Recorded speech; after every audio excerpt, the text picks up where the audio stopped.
म्हणून गोरगरीब मराठी त्यासाठी लढले, म्हणले न्यामा मागासवर्ग आयोग द्या. परंतु खरी लढाई कशासाठी सरकारला पण माहिती आहे आणि मराठ्यांना सुद्धा माहिती आहे. मराठ्यांना ओबीसीतून आरक्षण पाहिजे. मराठी ओबीसीत येत पाहिजेत म्हणण्यापेक्षा मराठी ओबीसीतच येत. त्यांच्या कुणबी नोंदी सापडल्या, ज्यांच्या सापडल्या नाहीत त्यांच्यासाठी सरकारनं 2 नोव्हेंबरला आमच्याकडून 24 डिसेंबरपर्यंतचा वेळ घेतला होता.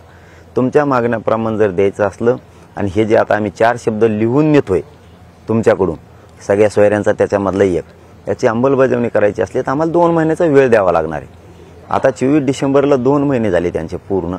आता हे आज 18 फेब्रुवारी, ही मागणी ओबीसी आरक्षण मराठ्याला पाहिजे आणि ज्यांच्या नोंदी मिळाल्या नाहीत त्यांना सगळ्या सोयऱ्याच्या माध्यमातून त्याच नोंदीच्या आधारावरती आरक्षण दिलं जाणार आहे. याच्यासाठी हा संघर्ष ते दिलंय, त्याचं कौतुक आहे. ते 100-150 जणांना लागतंय, त्याचं कौतुकच आहे. ते महाराष्ट्रभर मराठी आनंदही व्यक्त करणार, त्याबद्दल दुमत नाही. परंतु याचा अर्थ असा नाही की सगळ्या सोयऱ्यांची तुम्ही अंमलबजावणी करणार नाहीत किंवा आम्ही थांबूत. हे तुमचा गैरसमज तुम्ही काढून टाका.